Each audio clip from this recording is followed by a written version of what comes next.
अस्सलाम वालेकुम। आज हम जिस मौजू पे बात करने जा रहे हैं वो है कि मोहरों की टीबी क्या होती है। अक्सर व बेशतर हमारे लोग परेशान हो जाते हैं कि टीबी हो गई है और अब क्या होगा। हम इस वीडियो के अंदर आपको ये बताएंगे आया कि मोहरों की टीबी क्या होती है और आया कि ये क्यों होती है और इसकी अलामात क्या होती हैं और इसकी तशख़ीस के लिए क्या किया जाता है और इलाज कैसे किया जाता है। मैं हूँ डॉक्टर माजिद ज़हीर चीमा और मैं as a orthopaedic and spine consultant Rahimia Khan के अंदर अपने फ़राइज़ सर अंजाम दे रहा हूँ। तो सबसे पहले बात करते हैं कि आया कि मोहरों की टीबी क्या होती है। ये बेसिकली एक जरासीम होता है जिसको हम ट्यूबरकुलोसिस कहते हैं, जो कि आपके जिस्म के अंदर दाखिल होके आपके मोहरे के अंदर इन्फेक्शन करना शुरू कर देता है। जब वो इन्फेक्शन करता है तो आहिस्ता आहिस्ता आपके मोहरे को खाना शुरू कर देता है और इसकी वजह से वहाँ पे इन्फेक्शन होने की वजह से पस बनना शुरू हो जाती है। ये बेसिकली ऐसे मरीज़ों के अंदर देखा गया है जिनकी कुव्वत मुदाफ़ियत बहुत कम होती है, या फिर ऐसे मरीज़ जिस तरह HIV के जो पेशेंट्स हैं जिनकी कुव्वत मुदाफ़ियत बहुत कम हुई होती है, उनके अंदर देखने में आया है। इसके अलावा ऐसे मरीज़ जो कि जिनका न्यूट्रिशनल स्टेटस या जिनकी डाइट के अंदर प्रोटीन बहुत कम होती है, उनके अंदर भी जो है ये देखा गया है। अब आते हैं कि आया कि इसकी अलामात क्या होती हैं। तो इसमें जो इम्पोर्टेंट चीज़ है कि अक्सर आपका मरीज़ जो होता है वो बीमार रहता है और अक्सर व बेशतर उसको जिस्म के मुख्तलिफ हिस्सों के अंदर दर्द रहती है। उसको रात को ठंडे पसीने आते हैं और सिग्निफिकेंट वेट लॉस, मतलब कि अक्सर व बेशतर मरीज़ ये बताता है कि मेरे कपड़े एकदम से खुले हो गए over the period of time, और अक्सर उसको थकन महसूस होती है। जो सबसे लास्ट चीज़ देखने में आती है वो होती है इसके अंदर कमर दर्द, क्योंकि कमर दर्द तब होना शुरू होती है जब आपका ये जो इन्फेक्शन है आपके मोहरे को काफ़ी हद तक खा चुका होता है और उसकी वजह से वहाँ पे लचक या इंस्टेबिलिटी आना शुरू हो जाती है और उसकी वजह से आपके हराम मगज़ के ऊपर भी दबाव आ रहा होता है।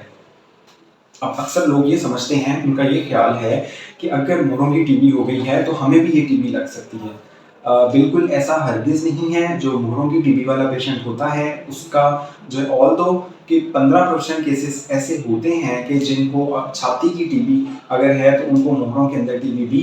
हो सकती है, या फिर किसी और जगह पे भी उनको टीबी का जो है इन्फेक्शन हो सकता है। लेकिन अगर सिर्फ किसी मरीज़ को मोहरों के अंदर इन्फेक्शन है तो आप उसकी देखभाल कर सकते हैं उस मरीज़ की, ठीक है। इवन आप उसके साथ जो है जो रोज़मर्रा के आपका मरीज़ काम है वो भी उसके साथ उसकी हेल्प कर सकते हैं।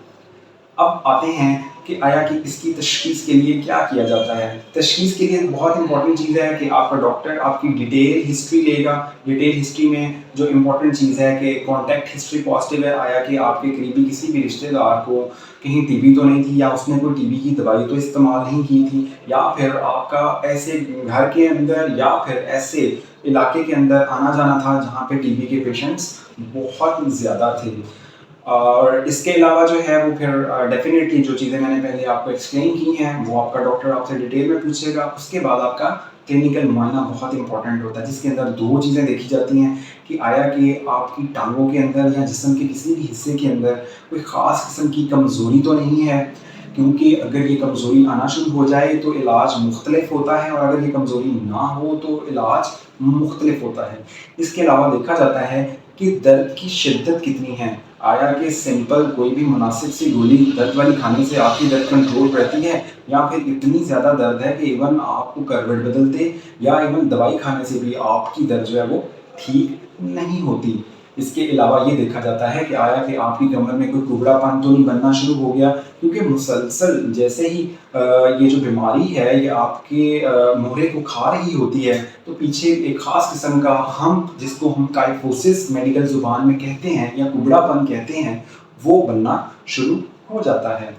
अब देखते हैं कि आया कि इसके अलावा और कौन से टेस्ट हैं जो कि करवाए जाते हैं। जो सिंपल आपके टेस्ट हैं उसमें एक आपका एक्सरे करवाया जाता है, वो छाती का एक्सरे भी होता है और स्पाइन का एक्सरे भी होता है, क्योंकि एज अ ऑर्थोपेडिक सर्जन हम पहले एक्सरे से शुरू करते हैं। اس کے علاوہ پھر آپ کے خون کے ٹیسٹ ہوتے ہیں جس میں CBC ہوتا ہے، اور ایک بہت ہی امپورٹنٹ سستا سا ٹیسٹ ہوتا ہے جس کو ہم ESR کہتے ہیں۔ Most of the time 80% of the patients کے اندر یہ بڑا ہوتا ہے، اور اسی سے ہی آپ کو اندازہ ہونا شروع ہو جاتا ہے کہ آپ کے مریض کو کون سا انفیکشن چل رہا ہے۔ اس کے علاوہ ایک CRP ٹیسٹ ہوتا ہے، وہ کروایا جاتا ہے، اور باقی روٹین بیس لائن آپ کی کروائی جاتی ہیں کہ کہیں آپ کے باقی جسم کے حصے میں کوئی ایسا مسئلہ تو نہیں ہے جو کہ غور طلب ہو۔ اس کے علاوہ اگر آپ کی بیماری کی نوعیت زیادہ ہے تو آگے پھر اس کو مزید جانچنے کے لیے MRI کروایا جاتا ہے۔ اس میں یہ دیکھا جاتا ہے کہ آیا کہ آپ کا جو حرام مرض ہے اس کے اوپر کتنا دباؤ ہے، یہ جو انفیکشن کی وجہ سے پس بننا شروع ہو جاتی ہے اس کا والیوم کتنا ہے، اور آیا کہ آپ کے مہروں کے اندر کتنی تبدیلیاں آئی ہوئی ہیں۔ اب آتے ہیں، یہ دیکھتے ہیں کہ اس کے علاوہ اور کون سا ہم ٹیسٹ کر سکتے ہیں۔ اس کے علاوہ آج کل جو ڈائگنوسس کے لیے نیا ٹیسٹ انٹروڈیوس ہوا ہوا ہے، اور موسٹلی جو ریڈیولوجسٹ ہیں وہ کر رہے ہیں، وہ CT گائیڈڈ جو ہے، جس مہرے کا انفیکشن ہوتا ہے اس میں سے چھوٹا سا ٹکڑا لے لیتے ہیں اور اس کا آگے پھر مزید لیبارٹری کے اندر ٹیسٹ کیا جاتا ہے، اور جب جو کہ ایک بہترین ٹیسٹ ہے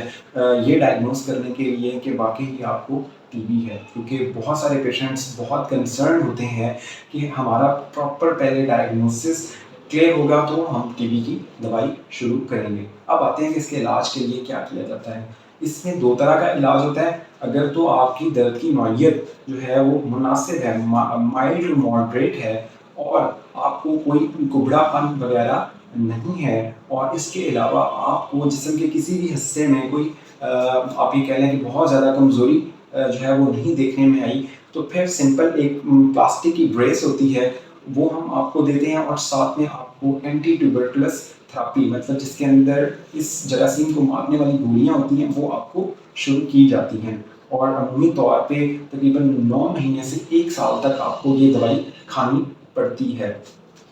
اس کے بعد اگر آپ کو بہت زیادہ شدید درد ہو، یا پھر آپ کا اٹھنا بیٹھنا جو ہے وہ بہت محال ہو، یا جسم کا کوئی بھی حصہ جو ہے وہ کمزور ہو رہا ہے، یا پھر بہت زیادہ کبڑا پن ہے، تو پھر ہم کیا کرتے ہیں کہ جہاں پہ انفیکشن ہوتا ہے اس کی صفائی کرتے ہیں خاص طریقے سے، اور وہاں پہ جو ہے وہاں پہ ہم خاص طریقے سے ہڈی یا پھر کوئی کیچ وغیرہ اس کی پلیسمنٹ ہو جاتی ہے تاکہ دوبارہ سے آپ کے مہروں کو سیدھا کیا جا سکے، اس کو سٹیبل کیا جا سکے۔